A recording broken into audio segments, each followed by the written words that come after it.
Hello everyone.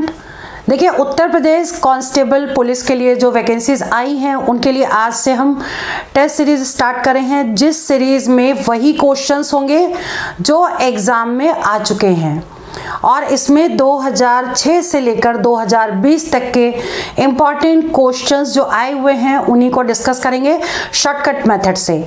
मैं अंजलि शर्मा आपकी preparation जो करवाऊंगी वो टू द पॉइंट ही करवाऊंगी, क्योंकि अब जो टाइम है वो सिर्फ रिवीजन और प्रैक्टिस का है और आपको वो क्वेश्चंस करने हैं जो बहुत ही इंपॉर्टेंट है और इम्पॉर्टेंट क्वेश्चन शॉर्टकट ट्रिक से करने हैं। तो चलिए क्लास स्टार्ट करते हैं। देखिए, आज की जो क्लास है वो हमारी क्लास 1 है और इसमें लिखा हुआ है पिछले वर्षों में पूछे गए सवाल। इसमें वो क्वेश्चंस लिए हैं जो एग्जाम में आए हुए हैं और इसमें 2006 से लेकर 2020 तक के ये पूरे क्वेश्चंस हम डिस्कस करेंगे और इसमें क्लासेस अभी आपकी रेगुलर चलेंगी। तो चलिए हम क्लास स्टार्ट करते हैं। इसमें जैसे क्वेश्चन नंबर 1 है, तो हमने ये जो क्वेश्चन पेपर से लिया है इसलिए नंबर्स उसके पेपर्स के अकॉर्डिंग है। तो अभी क्वेश्चन 1 है जो वो ये है कि यदि समान आयतन के दो लंब वृत्तीय सिलेंडरों की त्रिज्या का अनुपात दे रखा है 3:1, मतलब जो सिलेंडर है उनकी रेडियस का रेशियो दिया हुआ है और हम इसमें लिखते भी जाते हैं और इसमें जो है R1/R2 तुम्हें दे रखा है 3:1, ये दे रखा है ना। तो उनकी ऊंचाई का अनुपात बताओ, यानी कि आपको क्या बताना है, H1/H2 निकालना है। ठीक है, तो अब इसमें आयतन समान है क्योंकि वॉल्यूम दोनों का इक्वल है, तो V1 = V2 हो गया। ठीक है, तो V1 और V2 ये दोनों इक्वल हैं। तो अब क्या करेंगे, जो सिलेंडर का वॉल्यूम होता है वो फॉर्मूला πr² होता है। ठीक, तो हम लिख देंगे पाई, यहाँ पे 1 है इसलिए R1² H1 = πr2² H2। ठीक है, पाई से पाई कैंसिल हो गया और आपको निकालना है H1/H2, तो इसको इसके नीचे ले आएंगे। दैट मीन्स H1/H2 = R2/R1 का होल स्क्वायर, क्योंकि R2/R1 का होल स्क्वायर हो गया। अब R1/R2 दिया है तो उसका उल्टा हो जाएगा, यानी कि 1/3 का होल स्क्वायर मीन्स 1/9। 1:9 करेक्ट है, दैट मीन्स 3 ऑप्शन करेक्ट है। ठीक है, तो इसको मैंने एक्सप्लेन करके किया है। आपको फॉर्मूले पता होने चाहिए कि सिलेंडर का फॉर्मूला क्या है और उसके अकॉर्डिंग ये क्वेश्चन आपका सॉल्व हो गया। मैं एक्सप्लेन कर रही हूँ इसलिए 2-4 लाइनें आपकी लगेंगी, अदरवाइज क्या होगा, अगर आप ये मेथड सीख जाते हैं तो आपको कम से कम टाइम में इसको सॉल्व कर सकते हैं। अब आते हैं नेक्स्ट क्वेश्चन में। जैसे क्वेश्चन नंबर ये 77 है, इसमें दिया है के किस मान के लिए समीकरण, ये जो 2 इक्वेशन दिए हैं अद्वितीय समाधान है, मतलब एक यूनिक सोल्यूशन निकालना है। क्वेश्चन दिया है कि 2 इक्वेशन दिए हैं उसमें यूनिक सोल्यूशन निकालना है, उसमें के की वैल्यू क्या है, यूनिक सोल्यूशन कंडीशन दी है और के की वैल्यू निकालनी है आपको। ठीक है, अब आपको ये पता होना चाहिए कि यूनिक सोल्यूशन में फॉर्मूला क्या लगाएंगे, तो हम इसको डिलीट कर देते हैं और इसी के आगे अब हम इसको सॉल्व करते हैं। Now question number 77। अब इसमें क्या है कि kx - y = 2 और दूसरी इक्वेशन दी है 6x - 2y = 3। ये दोनों इक्वेशन दी हैं, ये हमने यहाँ पर नोट कर ली हैं। ठीक है, अब फॉर्मूला ध्यान रखिए कि अगर कोई इक्वेशन है a1x + b1y = c1 and a2x + b2y = c2, तो यूनिक सोल्यूशन के लिए, यूनिक मतलब जो यहाँ दे रखा है ना, एक अद्वितीय समाधान, यूनिक सोल्यूशन के कंडीशन होती है a1/a2 is not equal to b1/b2। ठीक है, तो जो x का कोफिशिएंट है वो a1 होगा, y का कोफिशिएंट b1 होगा, तो यानी कि ये a1 हो गया। तो ये वैल्यू कितनी हो जाएगी, a1 मतलब k/a2 मीन्स 6 = a1 मीन्स, अब देखिए यहाँ प्लस लगाए यहाँ माइनस लगाए, तो इसकी b1 की वैल्यू -1 हो जाएगी और b2 की वैल्यू -2 हो जाएगी। मतलब इससे ये दोनों इक्वेशन से इसको कंपेयर कर देंगे और ए बी सी की वैल्यू निकाल लेंगे और उसमें हम पुट कर देंगे। तो a1/a2 is not equal to b1/b2, यहाँ पर भी इज नॉट इक्वल टू लगेगा। दैट मीन्स ये हो जाएगा k is not equal to, अब ये साइड आ जाएगा तो मतलब 6/2 मीन्स 3, तो that means k is not equal to 3। Answer correct है, दैट मीन्स 2 आंसर करेक्ट है। इसका ये वाला आंसर करेक्ट है और इसका था 4th ऑप्शन करेक्ट था। ठीक है, तो इसका आंसर आ गया। और इस कंडीशन को आप लर्न कर लीजिएगा क्योंकि यहाँ पे यूनिक सोल्यूशन है, कई बार नो सोल्यूशन के भी आ जाते हैं और मेनी सोल्यूशन के भी, तो उसकी भी कंडीशन हम आपको आगे बताते चलेंगे। तो इसमें आते हैं, अब नेक्स्ट क्वेश्चन है क्वेश्चन नंबर 78। क्वेश्चन नंबर 78 में देखिए, यदि एक संख्या के 6/7 यानी 6/7, ठीक है, का 1/3 28 के बराबर है।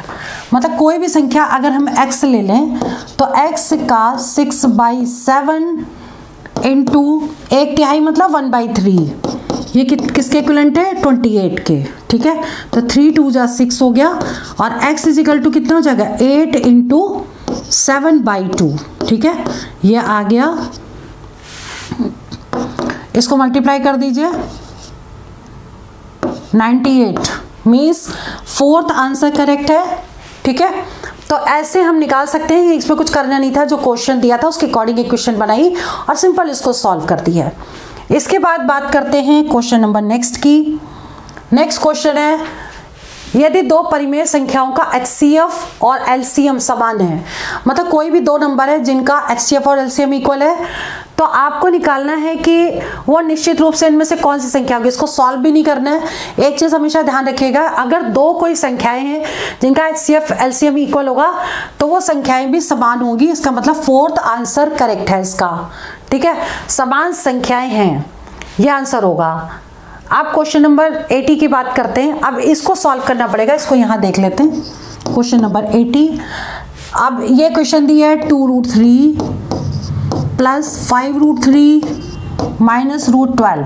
ठीक है, अब 3 के तो फैक्टर हो नहीं सकते, लेकिन 12 के फैक्टर हो सकते हैं 4 × 3, तो हम इसको क्या लिख देंगे? 4 × 3। तो अब ये हो जाएगा 2√3 प्लस 5√3 माइनस, अब इसका स्क्वायर रूट होगा 2, तो 2√3। अब देखिए इसको सॉल्व कर दीजिए, पॉजिटिव वालों को ऐड करिए तो हो जाएगा 7√3 और माइनस 2√3। ठीक है, अब 7 - 2 कितना होता है? 5√3, तो 5√3 आंसर है, मीन्स इसका ए ऑप्शन करेक्ट है, 5√3। ऐसे क्वेश्चन सॉल्व करने। ठीक है, अब क्वेश्चन नंबर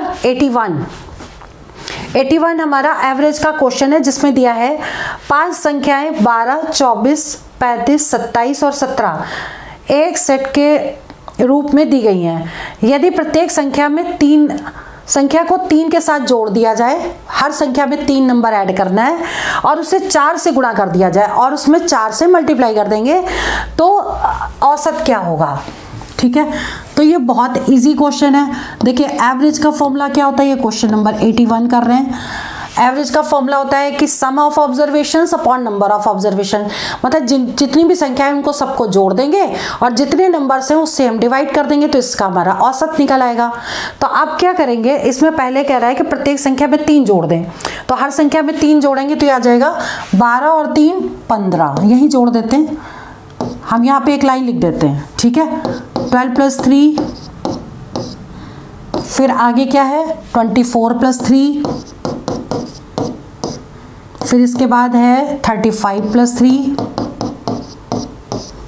फिर है 27 + 3, यहाँ पे प्लस लगा दें, 27 + 3, और इसके बाद देखिए मैं तो लिख रही हूँ, नहीं तो आप इसको डायरेक्ट +3 करके ऐड कर दीजिएगा, 17 + 3। ठीक है, अब टोटल नंबर दे दिए हैं 5, तो 5 से इसको डिवाइड करना है हमें। ठीक है, और एक कंडीशन और दे रखी है कि जोड़ने के बाद उसे 4 से मल्टीप्लाई करना है। 4 से मल्टीप्लाई करने के लिए हम पूरे को 4 से मल्टीप्लाई करें, इससे अच्छा है कि हम × 4 कर दें ब्रैकेट के बाहर। ठीक है, ये एवरेज था।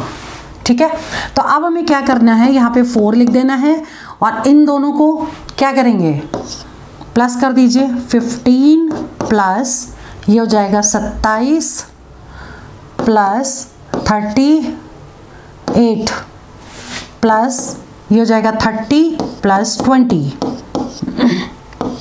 अभी हमने क्या किया, इन सबको से प्लस किया है, ठीक है।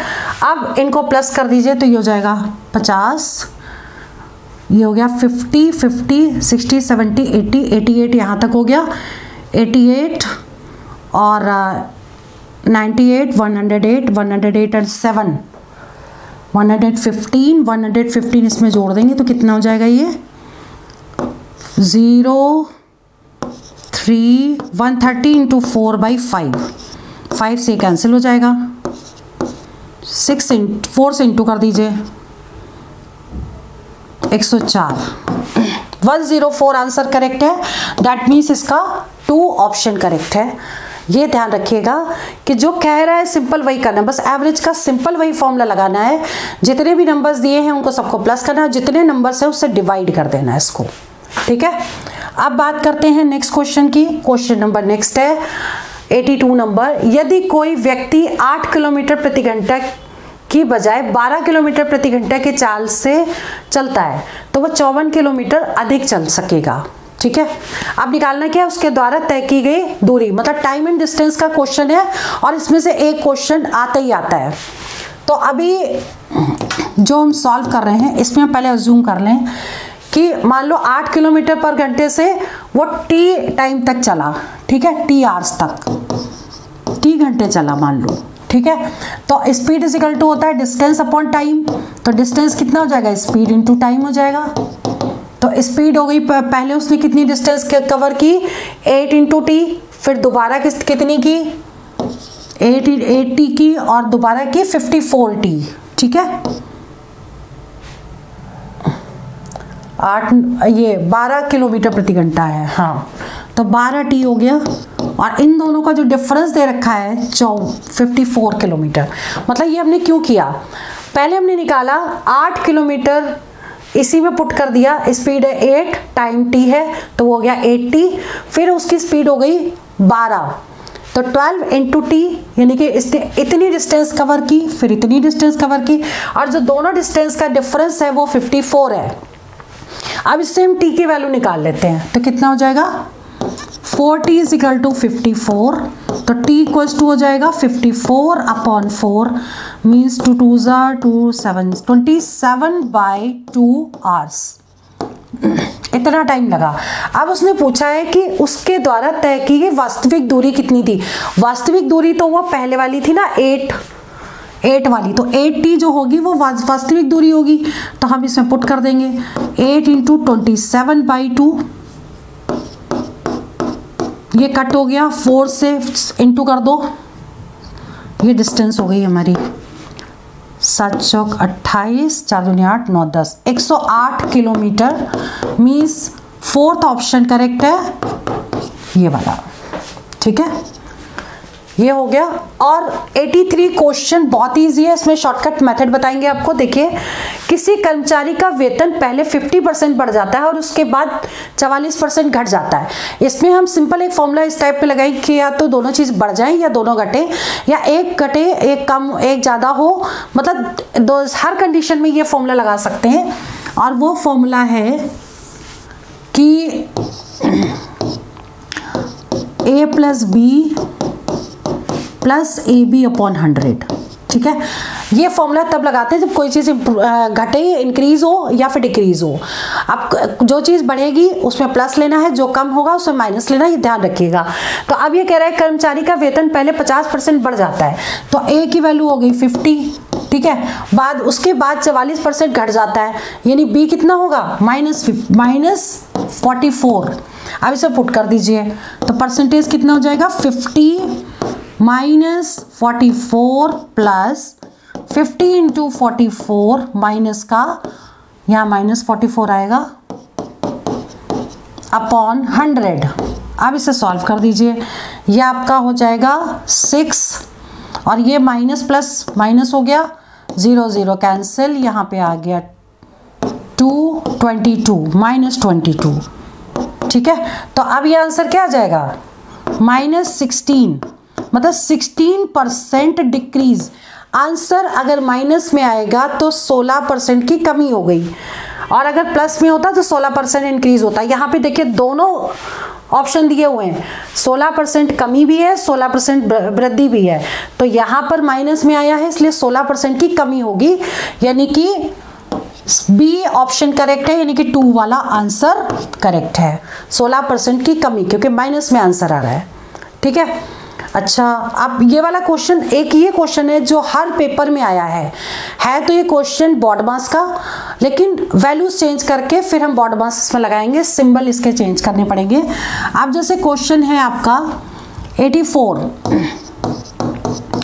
इसमें यदि एक, अब देखिए यदि गुणा का संकेत है a, मान लो a is equal to multiply, b equal to divide, c equal to plus और d is equal to minus दे रखा है, और एक इक्वेशन दे रखी है। तो पहले हम ये इक्वेशन उतार लेते हैं, 8a 3c 24b 12d और 19, मतलब हमने ये वाली इक्वेशन उतार ली जो दी हुई है।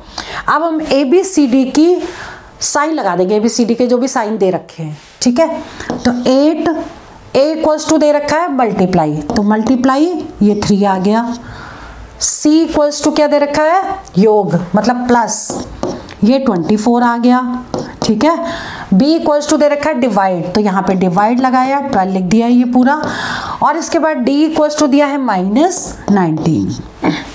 ठीक है, अब हमको सिंपल बॉड मास लगाना है। बॉड मास में क्या, पहले डिवाइड सॉल्व करते हैं, सबसे पहले ब्रैकेट करते हैं, ब्रैकेट तो इसमें है नहीं, फिर डिवाइड हम करेंगे। देखिए कैसे करेंगे, पहले हम इसको सॉल्व कर लेंगे डिवाइड वाला, 12 दूनी 24 यानी 2 वैल्यू आ गई, फिर हम मल्टीप्लाई करेंगे, 8 3 24 प्लस 2 -19। ठीक है, ये हो गया आपका 26, प्लस साइन एक साथ कर लेंगे, और ये 19 आ गया। अब यानी कि आंसर कितना आएगा, 7, मीन्स 2 आंसर करेक्ट है, ये 7 आंसर आ गया।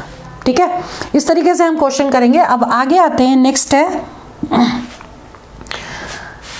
अन्ना ने किसी बैंक में एक निश्चित राशि का निवेश किया जो साधारण ब्याज देता है। ठीक है, कोई अमाउंट है जो बैंक में डाल दिया सिंपल इंटरेस्ट से। अब क्या है, 2 साल के अंत में निवेश का मूल्य 240 रुपये हो गया, और 2 साल के लास्ट में उसने देखा, तो यानी कि ये क्या चीज़ है, ये अमाउंट दे रखा है, यानी कि प्रिंसिपल और प्लस इंटरेस्ट मिला के जो दे रखा है, 2 साल के बाद 240 रुपये हो जाते हैं, और 3 साल उसने और इंतजार किया जिसमें 420 रुपये हो जाते हैं टोटल। ठीक है, तो कितने रुपए उसने लगाए, यानी कि प्रिंसिपल निकालना है, और इसको कैसे सॉल्व करेंगे। ये क्वेश्चन सिंपल इंटरेस्ट और कंपाउंड इंटरेस्ट का है जो एग्जाम में जरूर आता है, तो इसका देख लीजिए कैसे करेंगे। ये क्वेश्चन नंबर 85 है। तो अब आप समझ लीजिए इसको कि देखिए 2 साल के अंत में उसने इतना देखा, 3 साल और वेट किया, यानी कि टोटल हो गए 5 साल। ठीक है, तो 5 ईयर्स का अमाउंट दे रखा है 420 रुपये, ये हम यहाँ लिख लें, 5 ईयर्स का अमाउंट मतलब मिश्र धन, ये ध्यान रखिएगा, मिश्र धन जिसमें वो भी मिला हुआ है, इंटरेस्ट भी और प्रिंसिपल दोनों एडेड है। ठीक है, वो कितना है आपका 420 रुपये, और 2 साल का कितना है, 2 ईयर्स का, ये है आपका 240 रुपये, 240, ये है आपका 420, ये है आपका 240। ठीक है, अब इसमें से इसको अगर हम माइनस कर देंगे तो कितना आ जाएगा, 5 - 2 3 ईयर्स का। अब जो भी निकलेगा, क्योंकि जो चीज़ बढ़ रही है वो इंटरेस्ट ही तो बढ़ रही है, यदि 3 साल का इंटरेस्ट निकल आएगा तो 3 साल का क्या निकलेगा, ब्याज। ब्याज कितना हो जाएगा, इसमें से इसको माइनस कर दीजिए, 8 4 12 और 3 180 रुपये हो गए ब्याज, किसके, 3 साल के। अब हम एक काम करते हैं, 3 साल का ब्याज है 180 रुपये, तो 2 साल का ब्याज निकाल लेते, क्योंकि 2 साल का हमको अमाउंट दिया हुआ है। ठीक है, तो 2 साल का ब्याज कितना होगा, 180 अपॉन दिस और इंटू 2, ये से कट कर दीजिए, 120 रुपये, ये क्या निकला है, 2 साल का ब्याज निकला है। ठीक है, अब अमाउंट इज इक्वल टू होता है प्रिंसिपल प्लस इंटरेस्ट, तो अमाउंट आपका कितना है 2 साल का 240 रुपए। तो 240 is equal to P plus interest कितना है 120 रुपए। तो पी कितना हो जाएगा 240 में से 120 माइनस कर देंगे, यानी कि 120। ये प्रिंसिपल निकल गया। इसका मतलब ये 2 ऑप्शन करेक्ट है। इसी मेथड से हम इसको निकाल सकते हैं। और कई बार होता है इसमें रेट भी पूछ लेते हैं तो फिर से हम फॉर्मूला लगा देते हैं SI is equal to PRT/100, उसमें वैल्यू पुट कर देते तो रेट भी निकल जाता। कई बार ऐसे क्वेश्चन जब पूछे जाते हैं तो ये भी पूछ लेते हैं कि कितना प्रिंसिपल था और उसके साथ रेट कितना % था, तो हम फॉर्मूला लगा के उसको भी निकाल सकते थे। ठीक है, चलिए आगे बढ़ते हैं। नेक्स्ट क्वेश्चन है, किसी कर्मचारी का वेतन पहले 50% बढ़ता है और उसके बाद 54% कम हो जाता है। ठीक है, मतलब ये कि अब इसमें भी सेम फॉर्मूला लगेगा। कौन सा, कि पहले इंक्रीज हुआ है बाद में डिक्रीज हुआ है, यानी कि हम सिंपल फॉर्मूला लगा सकते हैं a plus B plus AB/100। ठीक है, और a की वैल्यू बड़ी है, पहले तो बड़ी है 50, तो हम a इज इक्वल टू 50 ले लेंगे, यानी कि a इज इक्वल टू 50 और b इक्वल्स टू 54 माइनस का, यहाँ हम लिख लें a हो गया 50 यहाँ और b हो गया -54। अब ये वैल्यू हम यहाँ पुट कर दें, percentage is equal to 50 minus 54 plus 50 into -54 upon 100। ठीक है, अब ये दोनों कैंसिल हो गए और ये आपकी वैल्यू कितनी आ जाएगी, 2 से कट कर दीजिए, 5 से पहले कट कर दीजिए, 2 से कट कर दीजिए, ये वैल्यू आ जाएगी -4 और -27 means -31। -31 shows 31% decrease, minus means हो गया डिक्रीज। ठीक है, तो आंसर कौन सा करेक्ट होगा।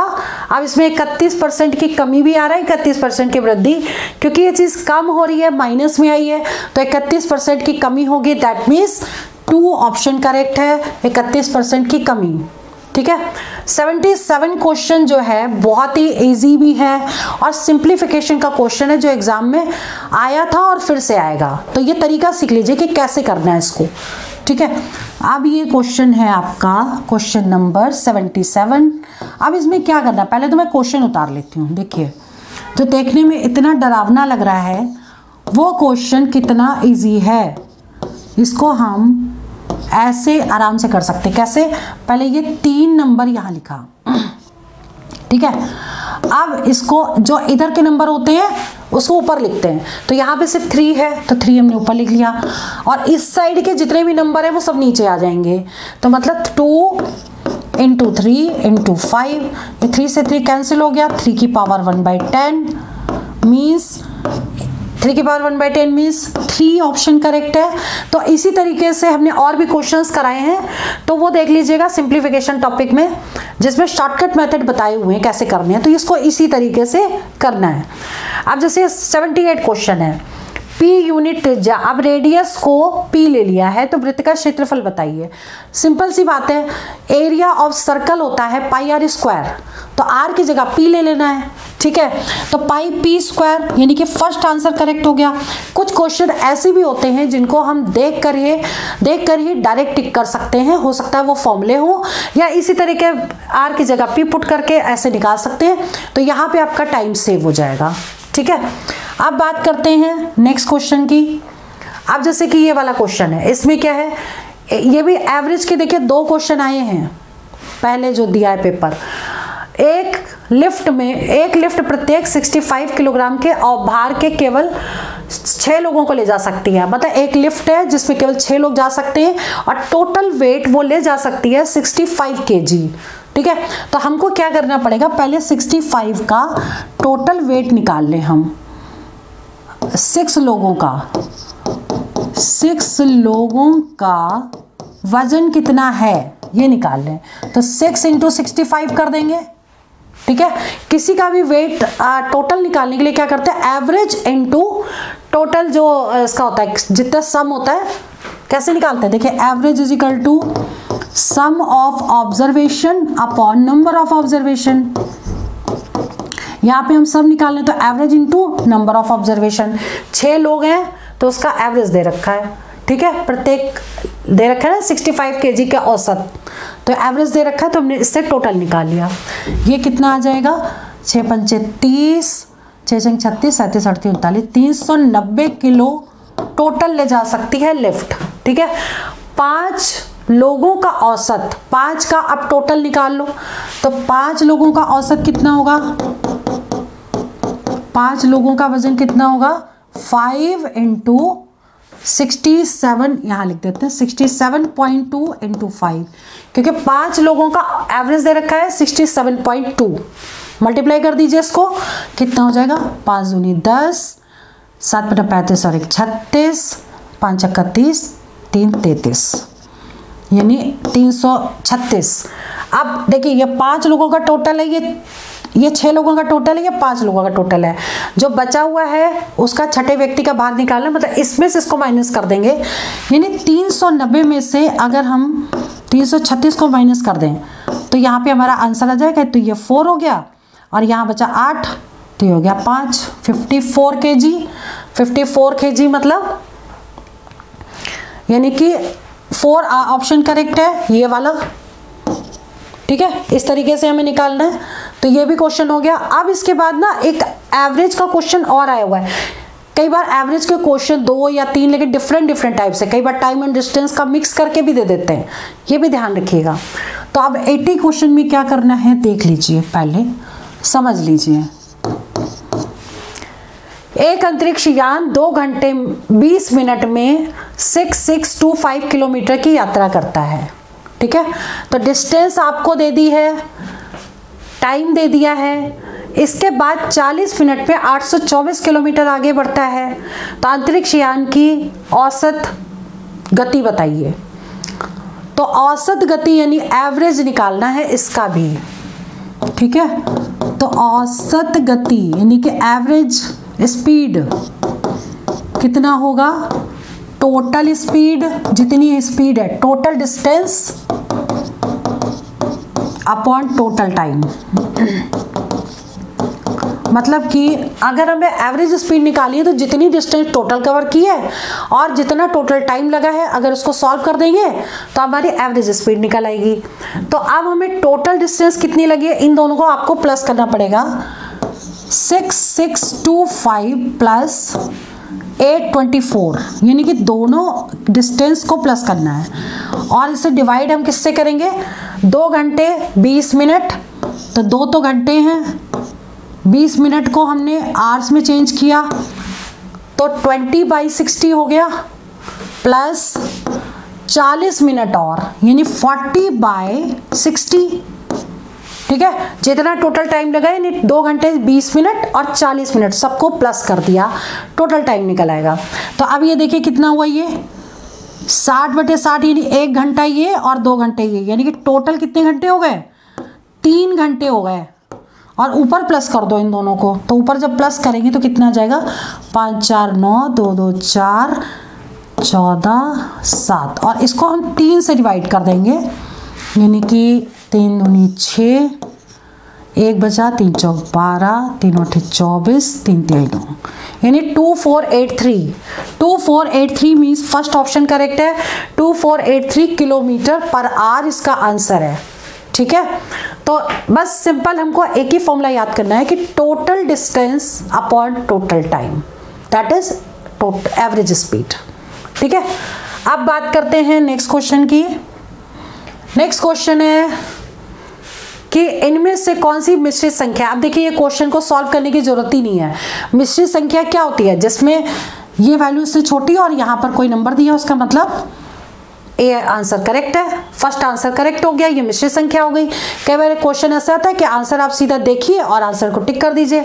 अगला है के किस मान के लिए समीकरणों की प्रणाली, 2 इक्वेशन दी है, अब इसमें असीम रूप से कई समाधान है, मतलब मेनी सॉल्यूशन निकालना है। जैसे अभी हमने पहले एक क्वेश्चन किया था, वैसा ही एक क्वेश्चन दोबारा आया है, लेकिन उसमें था यूनिक सॉल्यूशन और इसमें था मेनी सॉल्यूशन। अब मेनी सॉल्यूशन के कंडीशन आपको पता होनी चाहिए। देखिए a1x + b1y = c1 a2x plus b2y is equal to c2। ठीक है, तो अब a1 upon a2 is equal to b1 upon b2 is equal to c1 upon c2।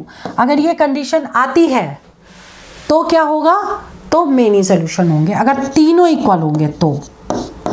ठीक, अब हम इसके अकॉर्डिंग देखिए, इसमें इक्वेशन क्या दे रखी है, 2x plus 3y is equal to 5 और 4x plus ky is equal to 10। दो इक्वेशन दी है, कंडीशन ये वाली दी है, तो a1 upon a2 is equal to b1 upon b2।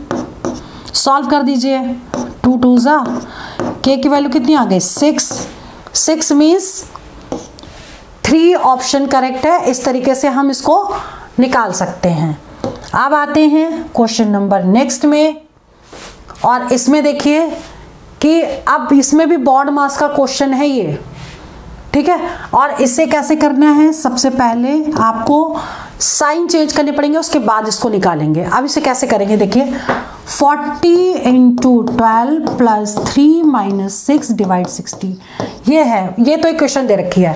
अब कंडीशन भी दे रखी है इसमें, देखिए स्टेटमेंट में माइनस का अर्थ गुणा, तो जहां माइनस है वहां मल्टीप्लाई लगा दीजिए, यानी कि 3 इंटू 6।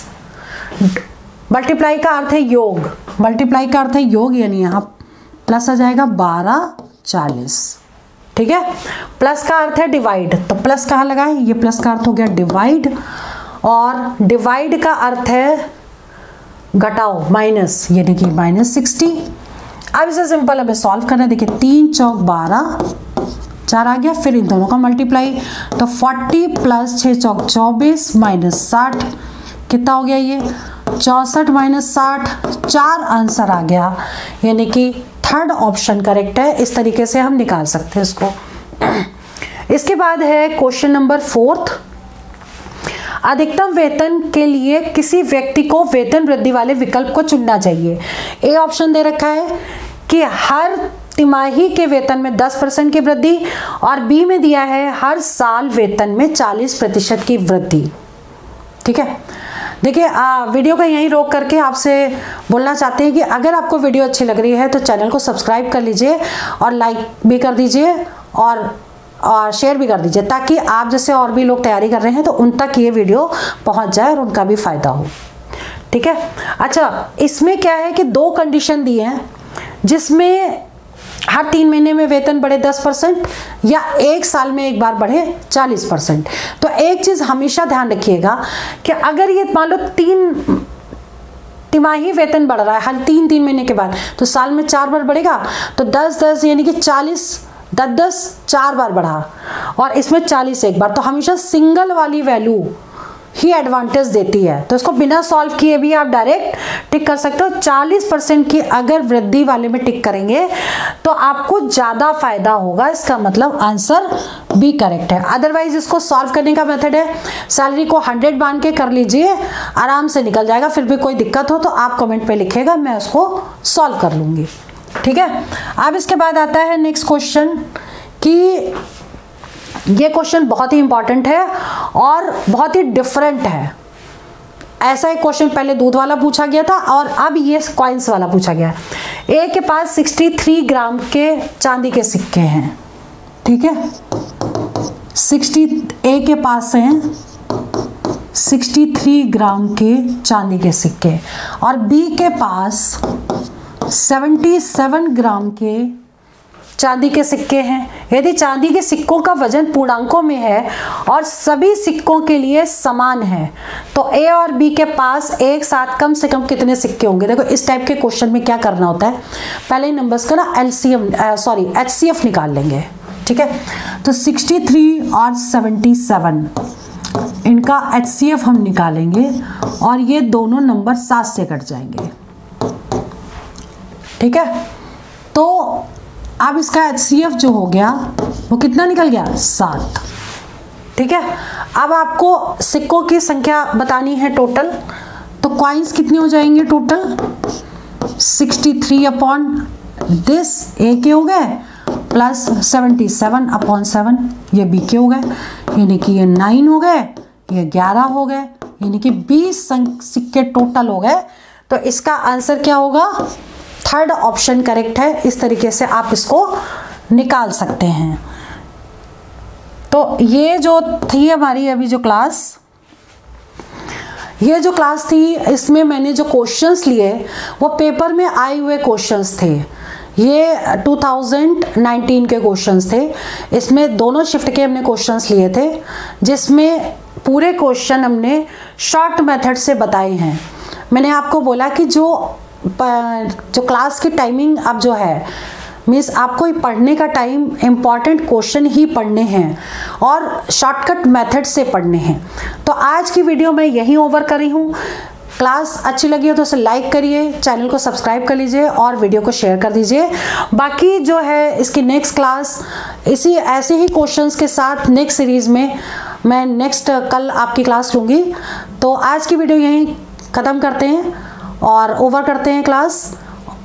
बाकी कल मिलते हैं। All the best for exam, for your selection.